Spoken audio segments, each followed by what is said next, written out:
প্রিয় দর্শক, আপনারা দেখছেন জিএম শফিক ইসলামিক টিভি।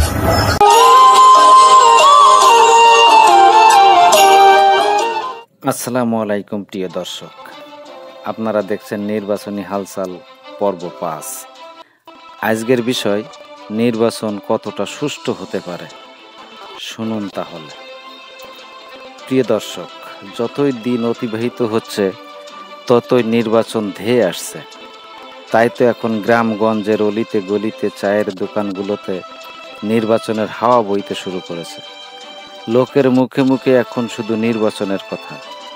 কে হবে সরকার, জামাত না বিএনপি, এ নিয়ে শুনছি নানা তর্ক বিতর্ক। 17টি বছর পর জনগণ আবার দল ভেদে ভোট কেন্দ্রে যাবে, যাকে খুশি তাকে ভোট দিবে। এজন্য এক নতুন ঈদ উৎসব। কিন্তু নির্বাচন কতটা সুষ্ঠু হবে সেটা নিয়ে জনগণের মধ্যে আছে দারুণ উৎকণ্ঠা। বর্তমান সময়ে বিএনপির আচরণ দেখে জনগণ আজ আন্দাজ করতে পারছে কি হতে পারে নির্বাচনের অবস্থা।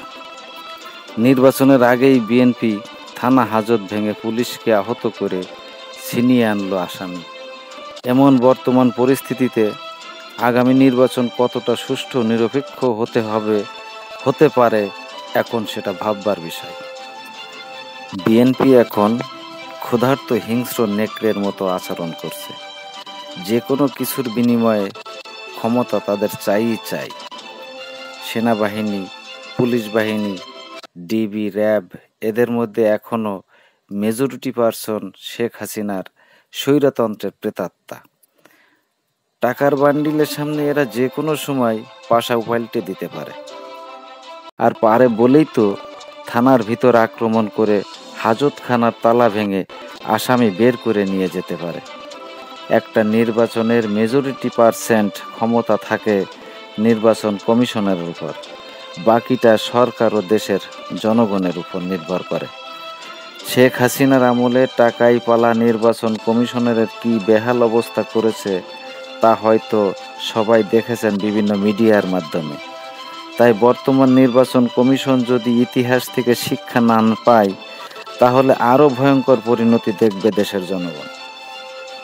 বিএনপি তো এখনো ক্ষমতায় আসেনি, তাহলে কিভাবে তারা দেশের মধ্যে এমন অরাজকতা সৃষ্টি করে যাচ্ছে? তাহলে সরকার, দেশের পুলিশ প্রশাসন সব কি বিএনপিকে ভয় পাচ্ছে? যদি তাই হবে তবে আগামী নির্বাচনে সরকার কেমন করে ভোট বাক্স ছিনতাই, জাল ভোট দেওয়া, একজনে একাধিক ভোট দেওয়া বন্ধ করবে? এখন সব হাজারো প্রশ্ন আজ নির্বাচনমুখী জনগণের। আমি আমার নির্বাচনী হালচালের একটি পর্বে আলোচনা করেছিলাম বিএনপি কেন আগে সংসদ নির্বাচন চায়। প্রিয় দর্শক, বিষয়টি খুব স্পষ্ট। পয়েন্ট নাম্বার 1, স্থানীয় নির্বাচন আগে হলে তারা বিনা ভোটে পাশ হওয়ার জন্য কোনো হাইকমান্ডের আশীর্বাদ পাবে না।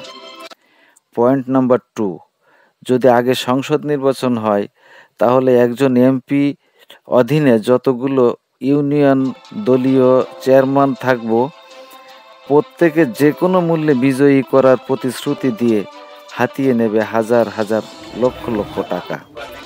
সুতরাং আগে স্থানীয় নির্বাচন হলে বিএনপির কোনো এমপি মন্ত্রী এই জঘন্যতম ব্ল্যাক মানির বাণিজ্য করতে পারবে না বলে তারা আগে চায় সংসদ নির্বাচন। প্রিয় দর্শক, ভালো করে অনুভব করুন।